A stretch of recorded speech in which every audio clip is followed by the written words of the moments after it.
Homeland Security Committee. Martha McSally is going to kind of moderate this program. I want to thank the panelists for being here. Kathleen Rice from New York. Martha's former Air Force fighter pilot, first female fighter pilot in the U.S. Congress. But we're here today to talk about a very strange phenomenon, and it's the women who get lured into the ISIS trap, if you will. Of course, we have this book, The Brides of ISIS.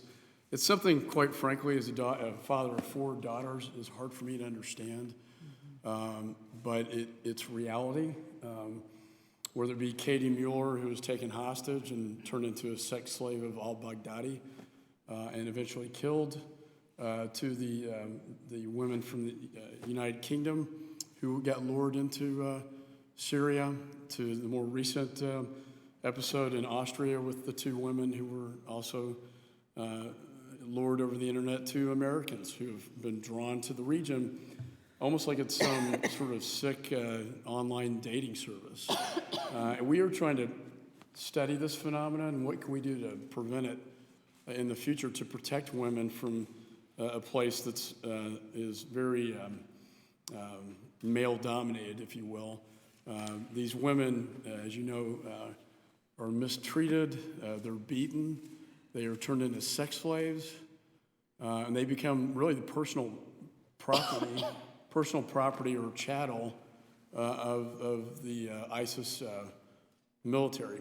And so, with that, there are a few things we've been trying to do on the committee: the countering violent extremism phenomenon, the internet radicalization process that occurs that brings them in. And we need to make this more of a priority at the federal level. The State Department has been trying to deal with this, Department of Homeland Security, but we believe it needs to be more of a focus and a priority at the federal level to protect women from getting lured online. There are basically about 200,000 ISIS tweets per day.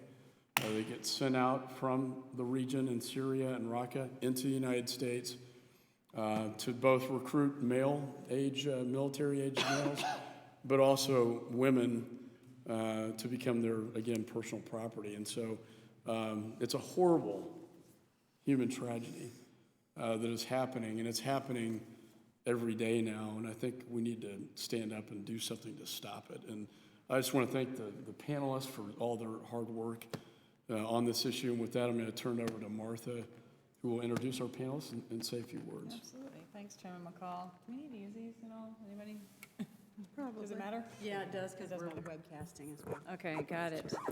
Thanks, Chairman McCall. I really appreciate your leadership and highlighting this issue and the opportunities that you've given us to be in leadership in a variety of different issues here on the committee. Chairman McCall appointed me and a number of our colleagues to a bipartisan task force last year to really take a deep dive into the threat of foreign fighters, the threat of ISIS, and identify what the phenomena is. And I'll tell you, having served 26 years in the military, familiar with counterterrorism operations, familiar with the terrorist and the extremist threat, but we're seeing some trends in ISIS that we've just not seen before. A lot of them we addressed in our bipartisan report on the threat of foreign fighters, but one that really got my attention was this fact that we've now got women and girls that are being attracted, recruited, not just to travel over to be a part of being in sexual slavery, but also those that are becoming hardened jihadists, right? So there's some that are vulnerable, that are being lured into what they never would have imagined their worst nightmare, but there's others that are involved in the leadership that are actually actively recruiting them.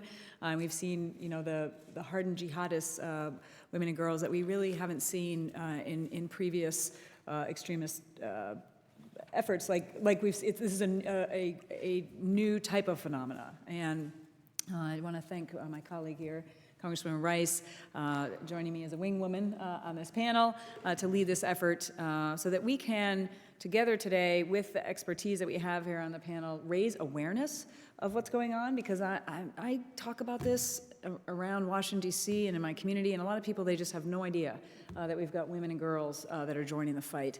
We've had testimony before our committee earlier this year from other experts. Again, these are the numbers that we know of, but taking a look at the 4,500 at that time, Westerners, trying to identify the phenomena of the Westerners, and in those numbers they said, 1 in 7 were girls or women, that the average age of the Westerners was 24, but for women it was 21. That of Americans, it's 1 in 6 are girls and women. And of the teenagers, these are again the Western recruits, of the teenagers, 1/3 of them are girls. And I mean, this is not a statistically insignificant number. I mean, this is showing what appears to be a very concerted effort to recruit women to join the caliphate, and what it appears to be a very different fate than the men and the boys that they're recruiting. And so, look forward to hearing from our panelists today. Again, we're not just seeing them as victims, though. We are seeing them as hardened jihadists. I mean, just look in San Bernardino and Tashfeen Malik. Again, it appeared to be the mastermind and the one who was radicalized behind the death of 13 Americans. Also, I'm not going to pronounce her name correctly, but Hasna Bulisin, who is the one who sheltered the alleged mastermind of the Paris attacks. And we're seeing, again, a phenomena where there is a cell of women that are actively then recruiting the women and girls in this online presence that the chairman talked about. I don't want to spend too much time going into more details here. I did have some more comments, but I think it's better to have a good dialogue since we're starting a little bit late. Hear from our experts, ask some questions, and then audience participation as well. So I'll hand it over to my wing woman here. Thank you very much. How can I compete with Martha McSally? It's very difficult, but my background is in law enforcement. I was a state and federal prosecutor, and for the last 9 years before I came to Congress, I was the DA in my home county. Now, when it comes to conversation, so I want to thank Congresswoman McSally. First of all, Chairman McCall, he does such a great job as the chairman of the committee that we are on, and I'm happy to be here at the invitation of my colleague, Martha McSally. There's, when it comes to conversations about ISIS and women in particular, I think there's often a tendency to oversimplify, to focus on women as victims, as Martha was saying, and maybe even to think stereotypically of Muslim women as docile and obedient. There's no question that many, many women have been victimized by ISIS and other violent extremist groups. But, as Congresswoman McSally alluded to, there are women who are actually going to join the fight, not on the front lines, but in support groups, as enforcers, as wives, as mothers. And we have to figure out why that is. Women's involvement in ISIS and in terrorism more broadly, as we will hopefully talk about today, are much messier than that. And I think it's absolutely critical for us to recognize that if we really want a deep and nuanced understanding of who they are and how we will defeat them. It can be troubling for people in America and in the West to come to terms with that. Whenever there's a new story about a young American or a Western woman who left or tried to leave to join ISIS, it makes people uncomfortable, particularly if these women are not the ones that you would think would fit the mold for potential foreign fighters. But I think that's all the more reason that we have to take the issue head on, look at all the messy details, and strive for some deeper understanding about the changing roles of women in terrorism. In thinking about this, I think what I'd like to focus on is not just understanding the psychology of what makes women, and it may be the same psychology as men, feeling disenfranchised, wanting to be part of something bigger than yourself. What the psychology is that makes someone, male or woman, vulnerable to this kind of radicalization, but how can we actually try to prevent it? And I think the number one way, at least what I'd like to talk about that on this panel, is, making, certainly here in America, making more people aware that this is a phenomenon that keeps getting bigger and bigger. Because the only way, in New York we have the saying, if you see something, say something. But if you're not even thinking that women are potential victims and or fighters, supporters, you're not going to say something when you should. So I'm very happy to be here. I'm so glad that we're joined by such an esteemed panelists here. And thank you again, Congresswoman McSally, for including me in this. Absolutely, thank you. The one other statistic I forgot to mention or didn't mention is, we're seeing upwards of about 30% of the men Westerners are are leaving Iraq and Syria, and that's usually under direction, probably with their training, to then go to conduct attacks. We only have a handful of examples of women and girls being able to leave. So again, their experience and even what their end state is a very different experience. So again, we're seeing that those different trends there. Well, let's talk to the experts. We got a very distinguished panel here of experts to address this issue. Dr. Ann Speckard, who is to the chairman's right, is an adjunct associate professor of psychiatry at Georgetown University Medical School and the director of the Center for the Study of Violent Extremism. We also have Azra Nomani to our left, a former reporter for the Wall Street Journal for 15 years. Ms. Nomani is the author of Standing Alone, An American Woman's Struggle for the Soul of Islam. And we also have Hannah Alam. Did I pronounce that correctly? Okay, sure. Ms. Alam covers foreign affairs for the Washington Bureau of McClatchy newspapers, previously served as Baghdad bureau chief during the Iraq War and Middle East bureau chief during the Arab Spring rebellions. I think since I introduced you in that order, Ann, I'll ask you to go first, and then Azra next, and then Hannah afterwards for some opening statements, and then we'll have a couple, hopefully good dialogue of questions. Thank you. Sure. In the past 2 decades, I've interviewed almost 500 terrorists, extremists, and then in the case of dead suicide terrorists, their family members, their close associates, or even their hostages.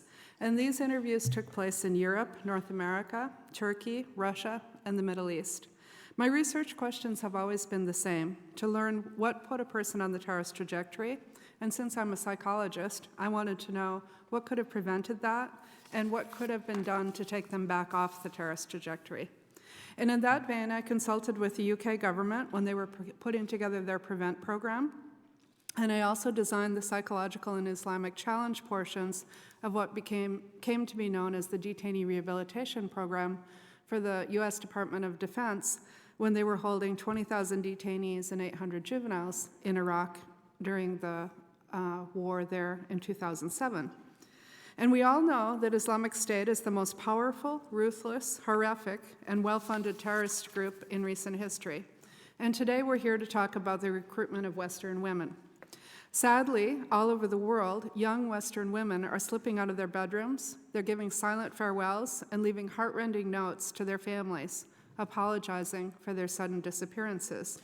Young women, even girls, are taking their leave from all across the globe, from cities like Paris, London, Copenhagen, Sydney, Australia, and in the United States from cities like Denver, Colorado. Their stories differ, yet they're the same in many respects. These young girls are sometimes seduced in person, but most often they've been seduced over the internet by men and women already in or supporters of ISIS. Taking flights to Istanbul, they continue south, making their way over the Syrian border into the ranks of ISIS, often leaving little trace. According to our colleagues at the George Washington University Program on Extremism, 71 individuals in the United States have been charged with Islamic State-related activities since March of 2014. 10 of these were women. That's 14%. I was trying to quickly calculate if that's 1 out of 6, but it probably is, of the total for Americans. And of the foreign fighters currently in Syria and Iraq, there's estimated to be over 500 female recruits, dozens of them from Western countries. Women and girls now make up nearly 1/5 of the 20,000 foreign fighters estimated to have gone fight for ISIS and related groups. Most becomes brides and mothers, but some have taken other roles. We know that a Canadian woman is believed, based on GPS tracking of her phone, to be spying for ISIS. She wears a niqab and they track her phone. It's possible somebody else is using her phone as well, but she's moving around quite a bit. Another woman was recently reported to be a fighting commander. The roles women take in terrorist organizations vary, but keep in mind, militant jihadi organizations are generally male-dominated, and women generally only take leadership roles over other women. In ISIS, the roles women are taking on will continue to morph and shape the battle with this new global enemy. Michael Steinbeck, the head of the FBI's Counterterrorism Division, announced in February 2015, ISIS is more aggressively recruiting women than any other terror group has. And James Comey, the director of the FBI, announced in July 2015 that ISIS is using Twitter and encryption to recruit thousands of English language followers and send out orders. According to Comey, ISIS reaches 21,000 followers on Twitter. some that are then moved into encrypted messaging platforms, so they're pulled into the terrorist group. And that's what I keep hearing from FBI agents in the field, that we were watching somebody, they're interacting with ISIS, and suddenly all their accounts go dark. So they've moved over to encrypted. Indeed, ISIS, more than any of its predecessors, is adept at using the plethora of internet platforms available to reach digitally accessible audiences, youth. So the question now is, what motivates young women who are going to join one of the most misogynistic, brutal, and raping organizations in the history of mankind? When attempting to answer this question, it's important, as you've already pointed out, that females joining ISIS are not simply going to Iraq and Syria to surrender their sense of agency. They, like their male counterparts, have complex motivations for taking part in terrorism, motivations that are hardly as simple as only wanting to marry a jihadi fighter, although we do hear now of jihadi fighters being called jihatis. They join for multiple reasons that are variable as the persons involved. Some leave in a quest for romance, some for adventure, some for purity. Some seek what they believe is the true Islam. Some even go hoping to die and to be martyred so they can cleanse themselves and gain the rewards of paradise. Some are reacting out of anger over geopolitics, disillusionment with the societies they live in, lured by promises of family, home, even riches if they go to join ISIS, to take part in and build up what they mistakenly believe will become a utopian society. In this regard, ISIS, with their so-called caliphate, has a particularly potent draw for anyone whose life is off its track, for those who are angered by injustices in their own lives, injustices that may be mirrored in the wider geopolitical space. ISIS promises an alternative world order where Muslims and those who are of color who may be facing discrimination in their own lives are promised significance, purpose, and meaningful roles, although they will also have to accept taking part in sacrifice and bloodshed trying to build the so-called caliphate. Some of the women that consider going but decide not to may also instead to opt to stay and act in place. Shannon Connolly was one of those. She downloaded guerrilla manuals. She's the Denver, Colorado girl. And she downloaded guerrilla training manuals and told the FBI that she was thinking about doing a VIP attack. That is, until she fell in love with an ISIS fighter and decided to go over. She got arrested going on the plane. But the women that opt to stay and act in place maybe plot or actually carry out lethal attacks in their own countries, become homegrown terrorists. We know 27-year-old Tashfeen Malik, the San Bernardino killer, as you referenced, for instance, gave her bayat to ISIS right before going on her fateful mission to attack and kill inside the United States. So we know that both those that go and those that stay to attack in place have drank the purple Kool-Aid of ISIS. They've swallowed a lethal ideology and become lethal themselves, and their roles are expanding. But what these roles are and what these women are capable of, we're still trying to understand.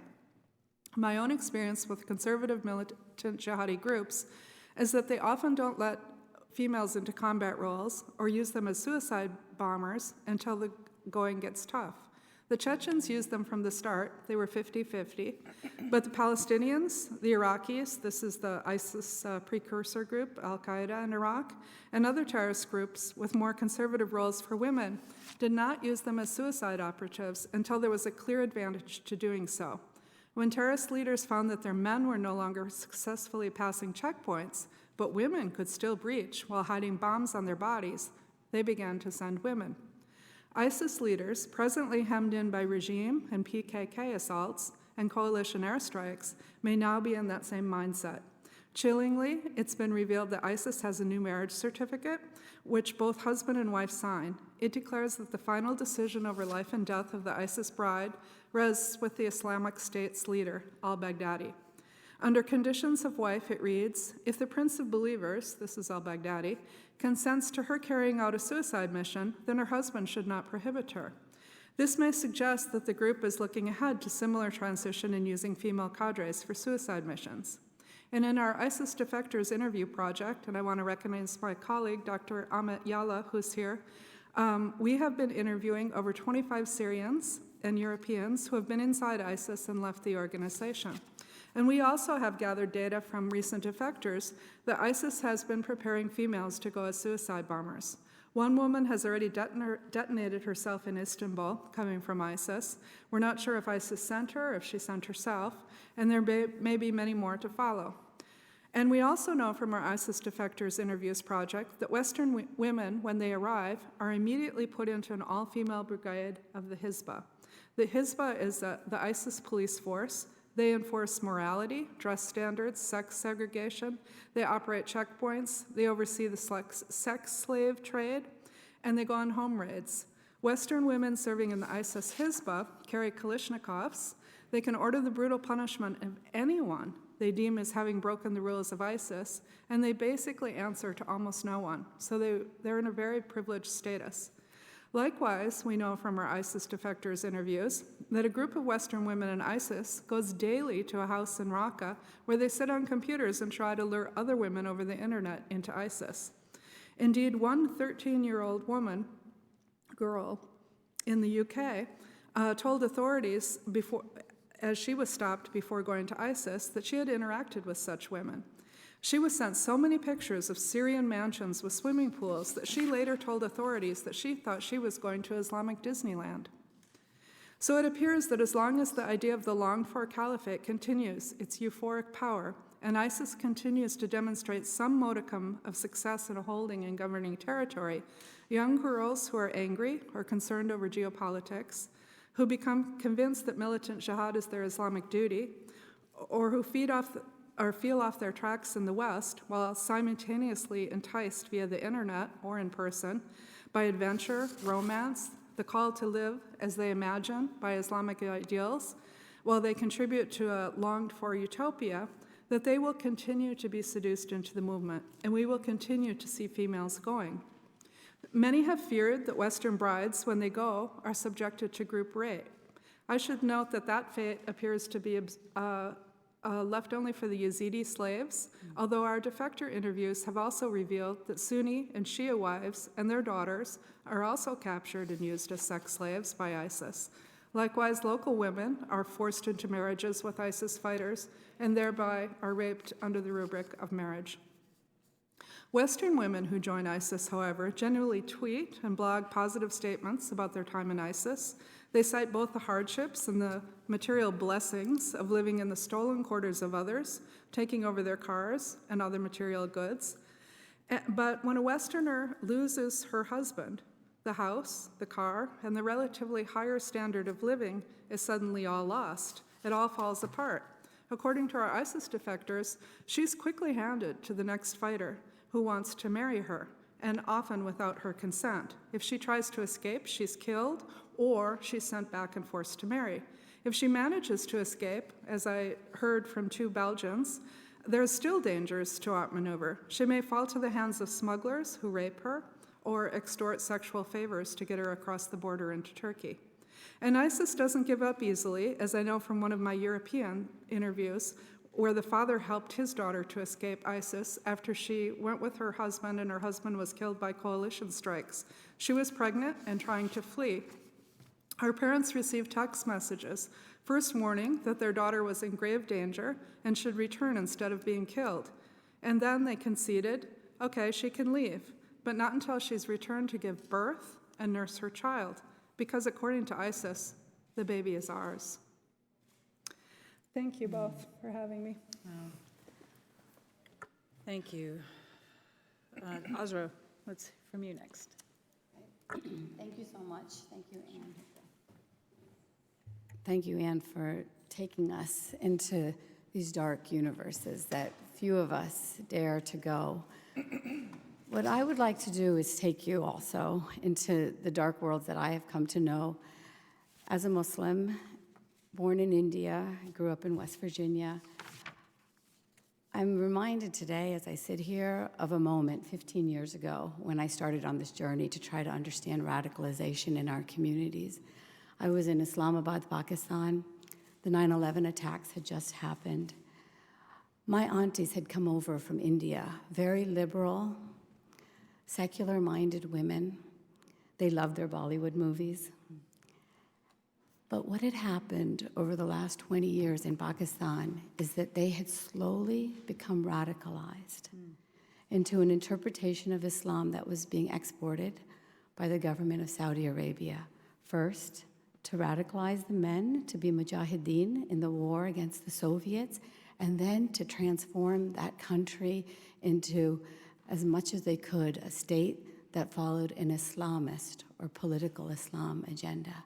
And so I sat there at a halaqah. It's a Quran study circle in which we were supposed to be pious. And what did I hear?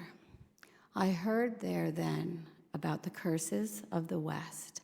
I heard there then the curses against the Jews and the Christians. And these were my own aunties that now were covering their faces with the full face veil because that's what they believed they had to do as good Muslim women. It was so disturbing to me that I literally got on an airplane to get out of town. I went to Karachi, Pakistan, not exactly where everyone heads to get a little R&R. I ended up renting a house there, and on January 23rd, 2002, I stared into the dark abyss of the ideology that we're talking about when my colleague from the Wall Street Journal, Danny Pearl, left for an interview like the kind you go to all the time, but he didn't come back. And weeks later, we discovered that that same ideology that those women had been discussing in the pious space of a halaqah, a Quran study circle, that cursed the Jews and the Christians, was used to justify beheading this innocent American journalist. His last words being, "My father is Jewish, my mother is Jewish, I am a Jew." And so from that place of darkness, I came out and returned back to the United States to try to understand exactly what we are talking about today. And I was taken back to that spot on that awful night when so many innocent people were killed in San Bernardino. Because like so many investigators, I went to Facebook to do my research. I went to the Facebook page of the mother-in-law of Tashin Malik, the young wife who slaughtered people that day. And it was only in one of her likes that I saw a clue that gives us a window into what we're talking about today. And that like was for Al-Huda Institute, run by the same teacher, Farhat Hashmi, who had indoctrinated my aunties and those women with whom I had sat 15 years ago. There's a continuum, and that's what we want to understand. I think that's so critical, and I have been waiting 15 years for this conversation, so I want to just thank both of you for just having the courage, the intellectual courage, and the moral courage at a very difficult time in having these kind of conversations, and the kind of leading work that you do and that you're doing is just remarkable. I got a master's degree in international communications when I didn't even understand what that meant. I got to understand propaganda. And what I want to try to do is talk to you about the sisters wing. Every terrorist organization has a sisters wing. We focus on the men, but we need, just like you have identified, to focus on the sisters wing. And what I want to do is dare to go where so many of us are afraid to talk about, and that is how Islamic theology itself is used as propaganda to radicalize women. So I've identified 10 message points that I believe are used for all of those cases of those young women that we've talked about that become our world sacrificial lambs in this cosmic struggle. And I want to argue that we need to care. We need to have the moral courage to have this conversation about issues of religion that so many people don't want us to touch because their political interests, their governments, and their financial resources are engulfed in keeping all of us silent. But we are mothers, we are sisters, we are daughters, and we have to care about the sons and we have to care about the daughters. And so my first area that I have come to identify is the fact that in this conveyor belt to radicalization, there is a very important idea that needs to be put forward. And what we are told is that the Muslim woman has lost her protective shield. And so an organization named Hizb ut-Tahrir just last week posted on the internet a lovely video called "The Day the Muslim Woman Lost Her Shield." If you're a little bit uncertain about what that day was, it was March 3rd, 1924. So decades ago, what happened? The Ottoman Empire fell. And what these women argue is that the Muslim woman lost her shield, her guardian, her protector, the Khilafah, the Caliphate. So then we have these young girls turning to the Caliphate as a sense of protection. They continue, this group called Hizb ut-Tahrir, to argue that women face sexual molestation, rape, and all of these other ideas. And so this book is put out by the government of Saudi Arabia. It's a lovely title called Women in the Shade of Islam. Who could have a problem with that until you read into the details? And you hear about their interpretation of chapter 4, verse 34. And they title it Women's Beatings. And they tell you how a disobedient woman has to be kept in line, beating without hurting, breaking a bone, leaving black or blue marks. I think that's a very tough, fine line to walk, but somehow they want to have us follow this. And there's two types of women who this beating is effective with: controlling or mastering women, and submissive or subdued women. I don't know who's left, but this idea is that we find protection then, and that we as Muslim women will find protection in this interpretation, and that even by being obedient and submitting ourselves, we find protection in the shade. There, 15 years ago, I heard a very interesting idea in that study circle that takes me to the second theme. And that is that we as Muslim women are not just Muslims. We must strive to be mu'min. We must strive to be believers. And there is a chapter and verse in the Quran that says, "Successfully indeed are the believers." So successfully indeed. This would be a wonderful idea, one that my father, that my mother believe. But this takes itself to a completely another level when you talk about radicalization. Because what you do is you start separating Muslims themselves. And that is then when Muslims also target Muslims. The greatest threats that I face as a Muslim in this country are not from the extremists, but Muslims within my own community who want to silence me from this kind of conversation, who use the slut shaming and all the other tactics to say, you are not really a believer, and thus casting you out of the faith. And so what you have done in this propaganda is made yourself special. And so these young girls become to feel that they are the believers. They are the special ones. A third area is that we have to cover our aura. Usually it's your private areas, and that we have to separate ourselves. But in this ideological tyranny, what happens is that the aura moves from being your private area to being your hair, so that you have to cover your hair, your voice even, so that you cannot speak, your entire body, so that you end up in these black burqas and niqabs.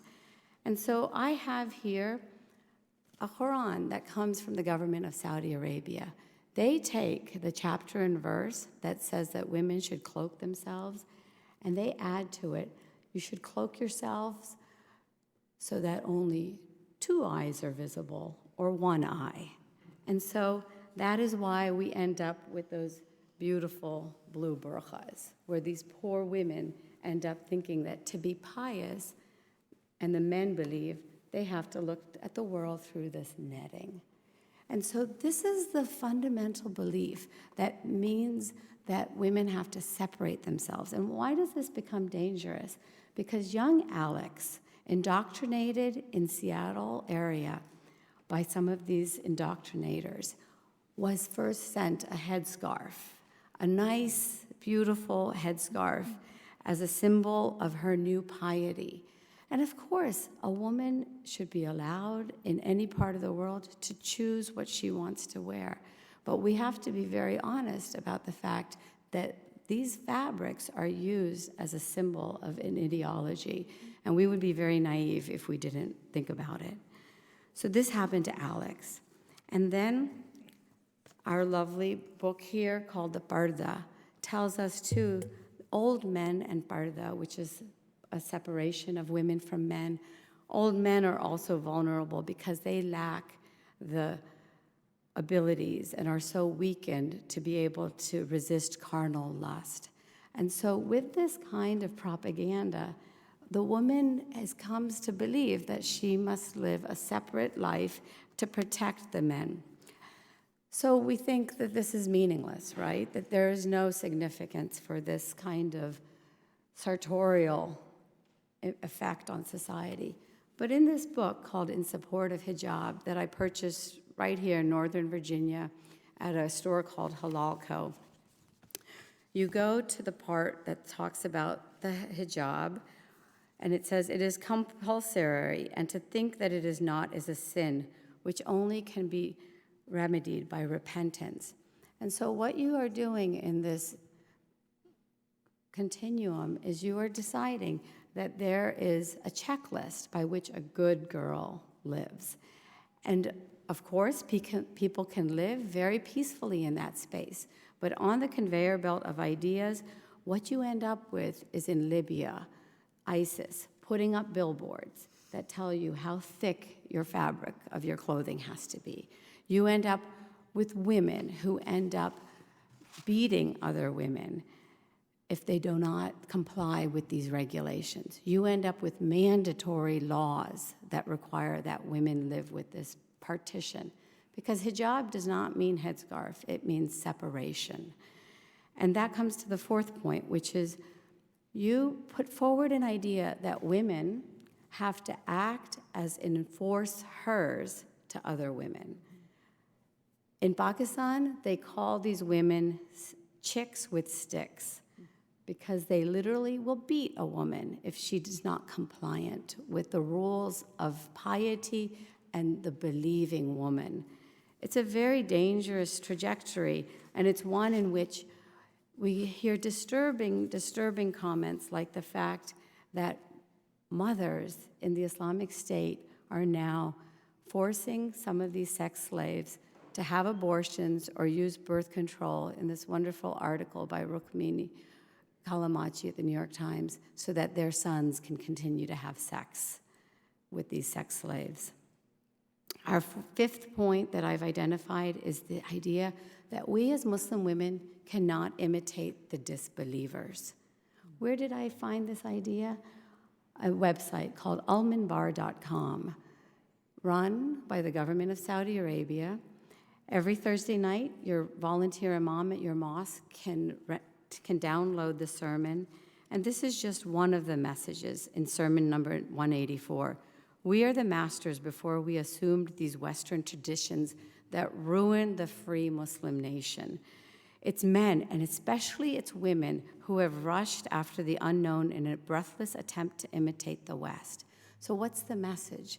For us as women to stop imitating the disbelievers and to move forward on a path that can very well put us on an airplane from Colorado to Syria so that we can join the real protectors of the Muslim woman, the Caliphate. What is the most disturbing message? The message of hate. Anwar al-Awlaki, al-Qaeda cleric, has put out so many videos in which he has declared very emphatically until his death that the West is at war with Islam. And this is the propaganda that is used to then turn a woman or a girl into an enemy of the West. Here's another book called To You, O Jewel of the Society. It is directed at me as a Muslim woman. It is directed at each one of these targets that we've talked about. The description of the believing, righteous Muslim woman, she has a virtuous Islamic character. Who can have a problem with that, right? It's nice to be virtuous.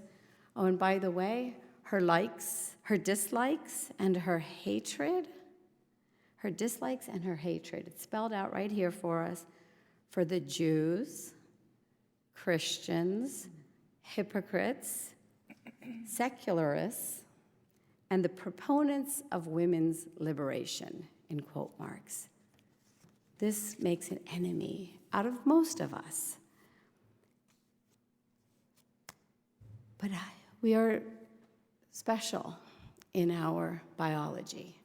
And so another theme in this propaganda is of us as jihad. Means mother of, and jihad means struggle, typically. But in this instance, in this ideological indoctrination, it is a violent struggle. And so what you end up with is that young woman who is a cheerleader here in the United States. She was about to get on an airplane to join the Islamic State. What was her Twitter handle? It was at one modest woman. Again, perpetuating the realization of the indoctrination that she'd already received. And what was her goal? To raise little ISIS cubs. She was going to be the bearer of future militants. Number 8 is the idea that we honor up. In this honor-shame culture that is so much of Muslim society, what is so critical is this idea that this interpretation of Islam will protect the honor of women. It will protect the honor of Muslim women in particular. And what we have then is, sadly, this idea that a woman is more protected by this interpretation that, as you can tell, has very twisted ideas of beating, covering, and all of these other expressions of faith. It even goes so far as to say that a Muslim woman and a wife is protected when her husband has sex with what his right hand possesses instead of having an extramarital affair. And that is how they then justify the sex slaves as a protection of women. It's very twisted, but it's so important to get into the psychology to understand how all of this works. They try to press that we, as women, should spread the dawah, or the proselytizing of this ideology. And finally, what is the greatest measure of our virtue? It is martyrdom. It is a virtue then to kill. For all of the reasons that have already come before us on this conveyor belt, we are told that a woman is virtuous mostly if she then becomes a shaheed or a martyr. What are the solutions to all of this? I would argue that one is to have just the kind of conversations we are having today, honest conversations. I can guarantee you that the words that I am speaking to you today will be twisted in order to appear as if it is a demonization of Islam and Muslims. But I will tell you that we do so at our own peril. Each one of us fails to stand up with moral courage if we don't have these conversations, and I want to thank you for doing that. Secondly, I believe that we have to hold our allies accountable. All those allies, including the governments of Qatar and Saudi Arabia that put out these ideologies into the world. And finally, I would argue that we have to support the Muslim reformers. We have to support just the people that these folks are targeting. So this past December, I stood with brave men and women to start the Muslim reform movement, and fundamental to it is the idea of women's rights.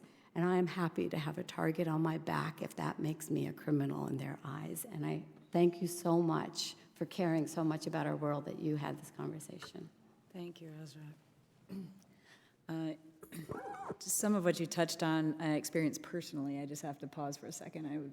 6 deployments to the Middle East, 13 months in Saudi Arabia, but I don't know if you're aware, but the propaganda you're speaking about is impacted even policies that American military was putting on our own troops. Yes. So when our female service members were going off base in Saudi Arabia, they were directed to wear the full abaya, black gown and headscarf, taxpayer funded, like this is what to do in the guise of cultural norms. Like somehow they believed that was a good thing to do. And I don't want to distract here, but I fought for 8 years because I thought, for the very reasons you talked about, that was just so wrong on so many levels. And eventually, sued the Secretary of Defense over the issue after they ordered me over there. And we finally got a law passed through Congress to stop that from happening. But the propaganda permeated so deeply even to American military leaders thinking that it was a good idea. Right. And it was just about cultural norms. And I would say, no, this is about female apartheid that we're now imposing on our own people who are here to protect our values and way of life. So thank you for... No, I appreciate it, and I that's why I thank you for this moral courage, because you are living your values, and that's what I think we all have to do. Thank you. Hannah. Good afternoon. Thank you. Thanks for having me. Thanks for coming to listen to this conversation. Also, I just wanted to say thank you to the Homeland Security Committee for putting together what I call a DC unicorn, which is an all-women panel on a national security issue. A rarity indeed in this town. So I'm coming at the subject from a journalist's perspective, and so I'm most concerned with how this information that we're talking about today is presented. What's the context for it? Is it sensationalized? And after covering it, I have to say, growing up in the Middle East, in Saudi Arabia and Abu Dhabi, and then spending about a decade covering the Arab Muslim world as bureau chief, first in Baghdad and later in Cairo, as witness to the political upheavals and conflicts that gave rise to and helped to spread Islamic State and other such ideologies. So I've seen sort of the rise of this from the incarnation of the early incarnation of Al-Qaeda in Iraq, and how this then spread into what we're calling today Islamic State. And I have to say that, writing for an American audience, in fact, an American audience that's not just an East Coast audience, but McClatchy has papers, 30 newspapers throughout the country from coast to coast. I mean, I think a lot about how these issues are being presented. And I think there's 2 points I want to hit on. One is, I ask myself a lot, are we sensationalizing the threat to the U.S. homeland on this issue? Let's look at some numbers. So the U.S. Muslim population, according to Pew researchers, is 3.3 million. Other estimates are much higher, 5 to 8 million Muslims in the United States. The FBI tells us 250 Americans have attempted or made it to go over to the caliphate. Of those, 1 in 6 are women, so now we're talking about 41. And then, I remember discussing these numbers with a counterterrorism analyst who said, if I'm the North America recruiting director for a company as rich and has shown itself to be as innovative as ISIS, and I'm saying, I'm directed to go recruit from a population of 3.3 million, and I come back with a dozen, I'm probably not going to be promoted. I mean, so I think the numbers should be put in context as far as Americans going. Now, does that mean we, should downplay this issue? No. Should we turn away from it? No. I'm glad we're having this frank conversation about it, because clearly it is a much bigger problem for U.S. allies in Europe and across the Arab world. But as far as Americans go, I mean, if you watch some of the punditry and read some of the, news articles and broadcasts about it, you'd be forgiven for thinking that women are just, disappearing en masse, and it's this great scourge across America. We're talking about isolated cases, 41, according to the FBI's figures, and sure, there's probably variation in those, and to be sure, as an imam I was speaking with in North Carolina last week said, and he's someone who's been involved in counseling young Muslims away from radicalism, he said, one case is too many. One case is too many. So yes, I think we should think about it in terms of what is what are the real numbers that we're dealing with here. We hear about the dozen or so who go. We don't hear about the 3 million plus who are staying. The second issue is something that the representatives both touched on, and I was glad to hear, is this, there's just a very different tone in describing women militants who go to join ISIS and other jihadists. It is, in fact, I was like, am I crazy here? Let me check myself. I went back and I looked at press coverage recent press coverage of young men and boys who went from the West and young women. And so, the young men and boys are almost to a person bloodthirsty, jihadists, undeserving and ungrateful for the privileges in the West, and they turn on the West and off they go to fight for ISIS. And the women are groomed and lured, and thus the language we use to describe them often deprives them of their own agency. If you look at tweets from, say, Huda Mathanna, the Yemeni American that BuzzFeed spoke with, from Hoover, Alabama, I think this kind of proves both points that I'm trying to make today. The small number of Americans American Muslims who bought into this ideology, as well as the fact that there are certainly ideological women jihadists. She tweeted, "Where are the Americans? Wake up, you cowards." She made it to ISIS and was very disappointed to find that there are no other Americans. There weren't that many Americans. And so in another tweet, she said, "Go on drive-bys, spill all their blood, rent a big truck and drive all over them, kill them." Not exactly a little lamb that's been groomed and taken. This is somebody who's clearly has the hardened ideology.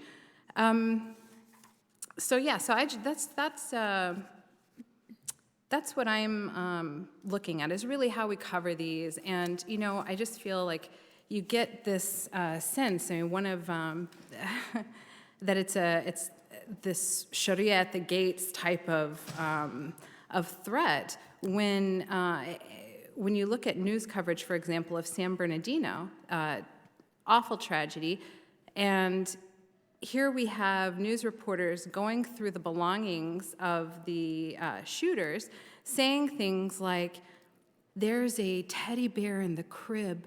They were really trying to raise their daughter as an American." This is just, wild, these sorts of proclamations. And so, no, I don't think that we should not have this conversation. It's very important. It's timely. And as I said, a much bigger threat to some U.S. allies that obviously, U.S. officials, I'm sure, don't want to be dealing with that level of threat over here. And so they're thinking preventatively. At the same time, though, I think there should be space in the conversation for people who have a very different American Muslim experience. And that's just not something that you see. I think, we as journalists have to do a lot better job telling not just the stories of the fraction of a population of millions that do buy into this ideology, but the vast majority, the millions of Muslims who don't, and to make sure that Muslim Americans see themselves in roles that are outside national security context, as President Obama raised on his recent mosque visit to Baltimore. So. Thanks. I'm glad we are having this conversation. Thank you, Hannah. A lot of thought-provoking comments here. We do potentially have votes being called between 3:25 and 3:40 So I do want to be respectful of some time so that we can each maybe ask a question and then see if there's any from the crowd. One comment I thought of, though, is when you break it down to those numbers, a couple of things are, number one, the 250 is the number that we know of. We are still not totally clear on the ones that we don't know of, and the vast majority of them we didn't know until they were gone. So the reliability of that number, I think, is certainly in question. Sure. Secondly, in addition to just the Americans, it's the foreign fighter flow that's of concern to us. If you look at Malik, when we look at other Westerners and others in visa waiver countries, the threat to America related to the flow of any foreign fighters, male or female, we've seen that. The people of San Bernardino have seen that firsthand, as a woman used our visa system to her advantage in order to then commit terrorist attacks. And so that's an additional vulnerability. In addition, many of them are being inspired and recruited to stay in place, become radicalized, and potentially take action into their own hands. There's investigations in all 50 states. Law enforcement tells us about that.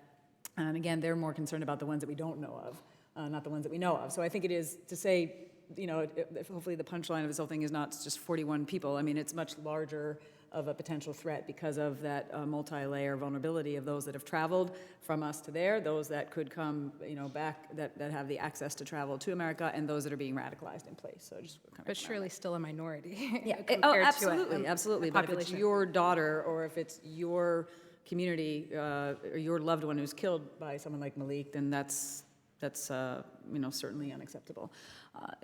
Hazar, well, I had some questions, but there's one that's really been prompted from your perspective that you shared is, we often think about radicalization as, someone's being actively recruited and radicalized, and it happened from, Wednesday to Friday. By Friday they were radicalized. And the way you described it was more, I hate to use this analogy, but the frog in the water where the temperature keeps getting turned up, and eventually the frog is boiled to death. And it's a continuum, the conveyor belt you talked about, of all these things are related. It's just not, there's a young girl who then is all of a sudden radicalized. It's all these other elements of buying into the sort of fundamentalist or, the Wahhabi or whatever version of fundamentalist Islam that then, like your aunties, makes them sort of more and more vulnerable over time. And then that last step doesn't seem like as extreme a step as we think of someone who's just in our community and all of a sudden they're radicalized. And I think about, we talk about Saudi Arabia and them exporting madrasas and the ideology of sort of the fundamentalist religion. Can you just comment on more solutions related to this? We can't just focus on the very last step. We have to walk this all the way back.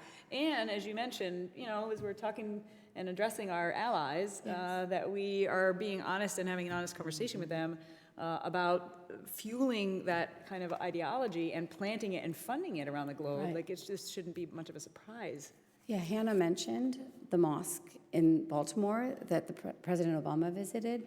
I went to the mosque, and on that day that President Obama visited, the women were freely allowed to go into the main hall, but otherwise there's a sister's balcony. So I went there the next Friday to the sister's balcony, and I picked up this lovely little prayer book. It looks really lovely, right? Fortress of the Muslim, invocations, little prayers. And what does it have in here? It has how to reply in disbelief to a disbeliever who says salam to you. So remember the idea of the disbeliever and how important it is to be a believer? So who is now the disbeliever, right? It is so many people. When did I first hear this command? Was in Saudi Arabia, when I went on my pilgrimage to Mecca. I was in the women's tent in Mina, and the voice was all I heard, right? Because we were separated from the prayer leader. And this was the command. If one of the people of the scriptures, that is, Christians and Jews, greets you saying, Assalamu alaikum, which means peace be upon you, then respond to him by saying, wa alaikum, and unto you. What's missing? Salam. Wa alaikum assalam. So this is how insidious it is. There it is at the Islamic Society of Baltimore, and the command, granted, not that one that I believe as a Muslim, it's not the one that my mother believes or my father, because in Mina, My father yelled at the imam in the men's section, and he stood up and said, "That's unacceptable. We can't behave that way." But it's in these little ways that the messaging gets out there, and that's why, for me, as a communicator and as a journalist, it's so important that we parcel all this out and not be afraid to talk about it. Because you know what? It's not just those people that get on the airplane that matter. It's about everybody else that has a sense of intolerance, or, in my view, it's really important, a sense that women's rights is not important. And so I think it is an industry that we have to stop. And do you have any perspectives on that? Well, I would just say this was an idea of Al-Qaeda for a long time to permeate in the Muslim communities parts of its ideology. And when we were in the Second Intifada with the Palestinians, a lot of Muslims were asking themselves, is suicide bombing of civilians, is it correct? And is the martyrdom ideology, is it truly martyrdom, and does this person go to paradise? But now, years later, you see it has permeated so many parts of society. And when I was doing interviews in Europe, and I'm going to go on a plane to Belgium as soon as we finish here, to again interview extremists, it's one of the questions I would ask. When do you consider a suicide bombing a murder? And, you know, when is it acceptable? And almost everybody would tell me, Palestinians have every right because the Israelis are overpowering. And we're talking about, you know, going to a Sparrow or to going to a nightclub and attacking innocents. And then some would tell me, well, our forces, like if we were in the UK or the US, are in Afghanistan and Iraq, so we can go to a military base and do that. Okay, that's not innocent civilians. But others would tell me we can go to the people that voted for them. So, you know, we see a mindset gradually expanding. We also saw extreme shock when Wafa Idris went to bomb herself in the Second Intifada. She's Palestinian. And Fatah didn't claim her right away. I went to talk to her family, and it was very interesting speaking with them. And but they waited because they were a little bit afraid. We sent a woman, and you know, how's the community going to feel about this? Well, there was this huge outpouring from Saudi and from other places, people writing poems and glorifying her.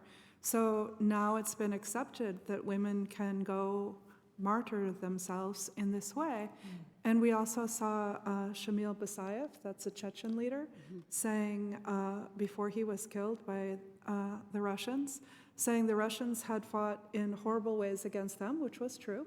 They sent him poison socks, they sent Khattab a poison letter, and Khattab was killed by it. Basayev was smart and hung his socks out for the chickens, and the chickens were killed.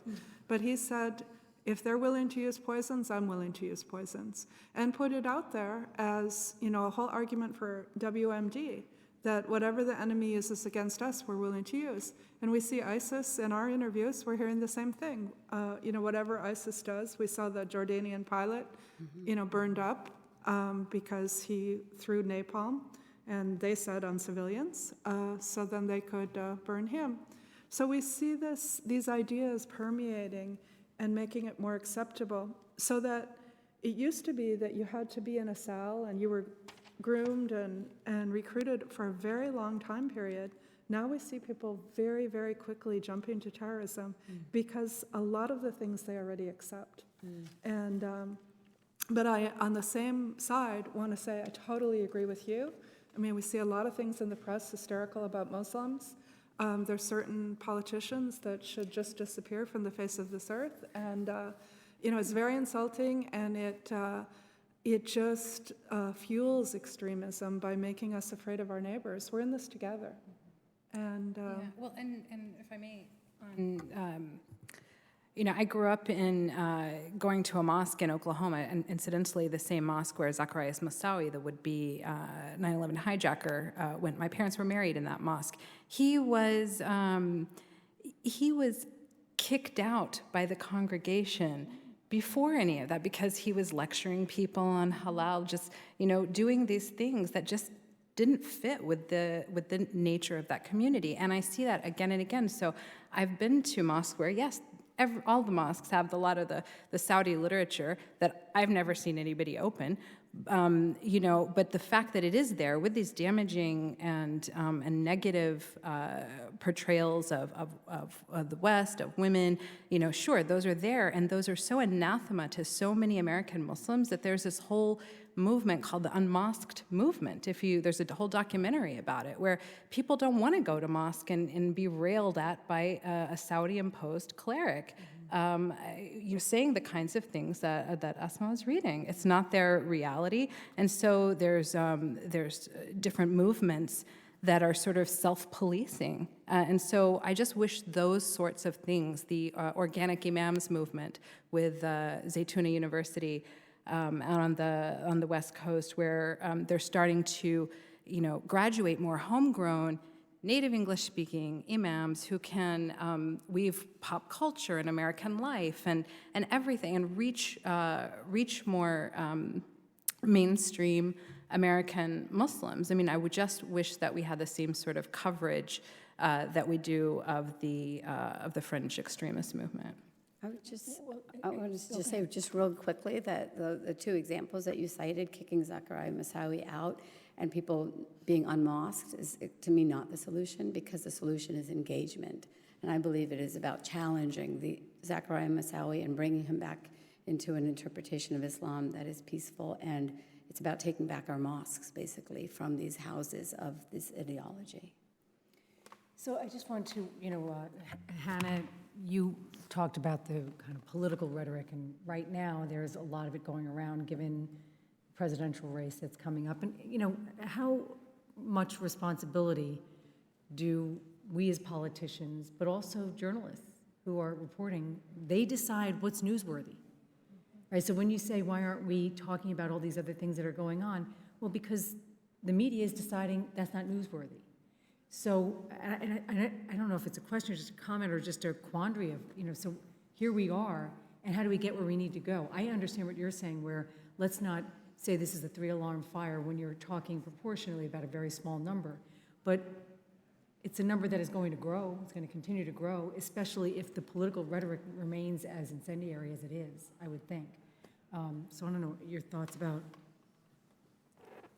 Well, I mean, there are some resources out there, and I'd be remiss for not naming them. I mean, there are definitely some nuanced portrayals where I've personally, even having interviewed female militants for many, many years now, learned a lot, especially from the throes of ISIS, which is so closed off in so many ways. Azadeh Moaveni and the New York Times had an excellent interview with 3 Syrian women who left Raqqa, I think, and to hear their motivations that were just, it was not ideology. It was like, well, I guess they took over my town, so I guess I have to play along. Or, I mean, it gives you opportunity. It's the same reason anyone under any sort of authoritarian regime decides, I'll join the Ba'ath Party because affords me a better life.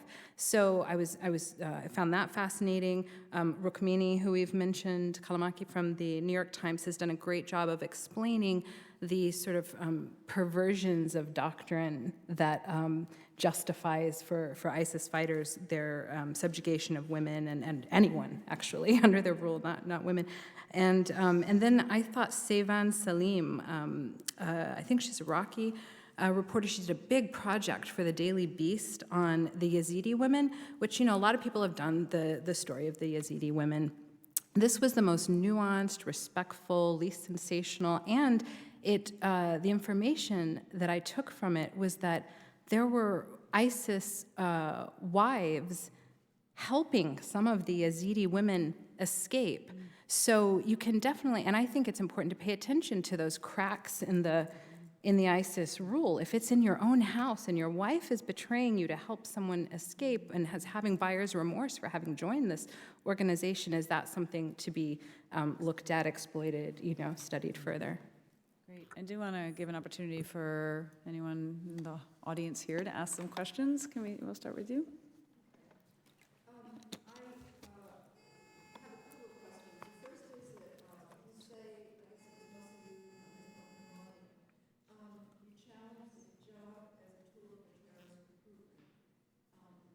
fairly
So, on the first question, and it speaks to the point that you were asking about too, related to coverage, I think that what we also are suffering from in our media climate is a real fear of talking about these critical issues because of a political correctness of the kind that you are actually, I believe, reflecting.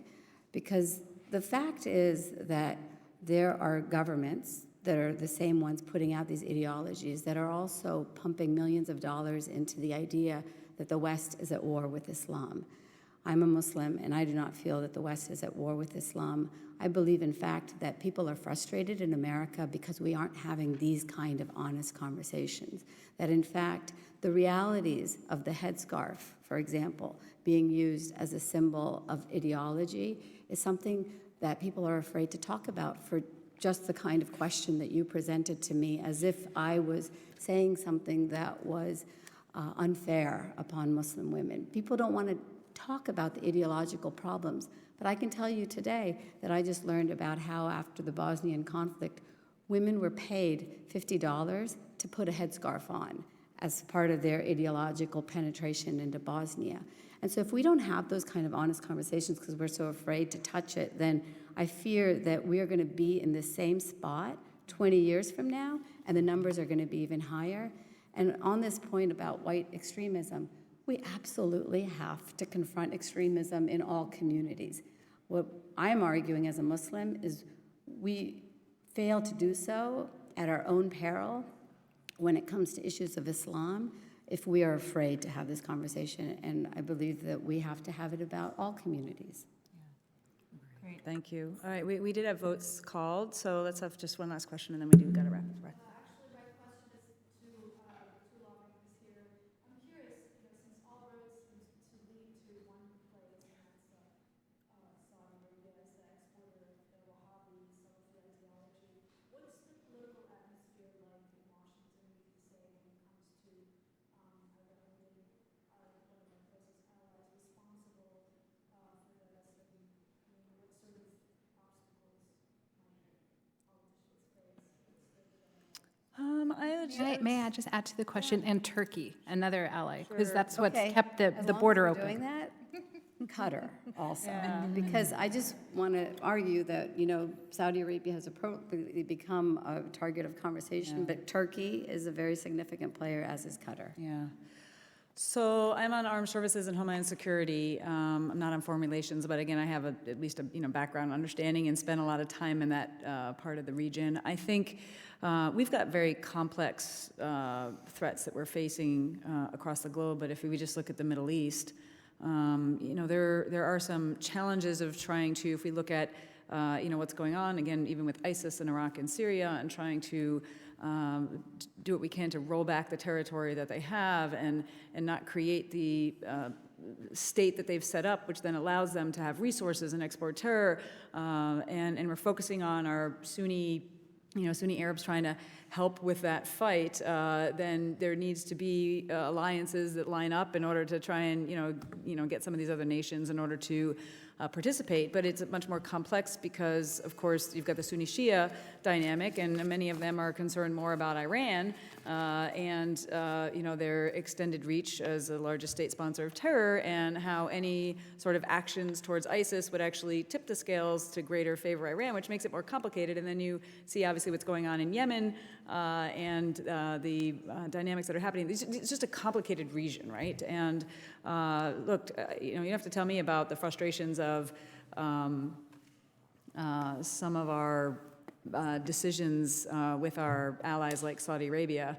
I've lived through it while we're trying to line up to protect our own interests and the interests of our allies and our national interests in the region, and to protect our homeland, and how we exert and use our elements of power and pressure, whether that be diplomatic, economic, or security, in order to help change the behavior of some of these nation states. I've been, personally firsthand, seen the frustrations related to us subjugating some larger interests, from my perspective, to just addressing our partnerships on having other goals. And so I don't know if you want to Well, I would just, share. say that what Martha's describing is a necessarily very nuanced, Yeah. complicated situation that, look, the first and foremost, what we have to do is build coalitions, but there are going to be times when your coalition includes people who are not necessarily your friends. And you might have complicated relationships with them vis-a-vis some specific issue that has nothing to do with the common enemy you may have over here. I mean, these are all things that everyone understands, and, you know, at some point, we're going to have to face, you know, the realities of what is happening. But right now, I think what the administration is trying to do is address the most pressing issues right now, understanding that there are deeper issues at play. And that's not just recent. I mean, it's been forever, right? I mean, we've always faced issues like this, Yeah. always. Okay, we have a lot. Can I, Yeah, and we do have to please go. beg How many your minutes do we forgiveness? have left? No, I have You gotta head out. My plane is We leaving. got 8 minutes. Okay, then they're gaveling out right at 8 minutes. So I'm gonna have to go because Okay, I'll miss my well, plane. we're stopping anyway, so we're going to vote. So I appreciate our panelists and your perspectives and Thank you the so much. dialogue. This is really the beginning of really an ongoing dialogue that I hope that we can be having, not just in Congress, but in our society, again, to raise awareness of these issues and then work together to figure out solutions. And I really appreciate all your expertise, and thanks for everybody who came to listen. Thank you. Did you fly F-16? I flew A-10, Oh, okay. even a better airplane. My cousin was F-16. I don't know. Very cool. Yeah.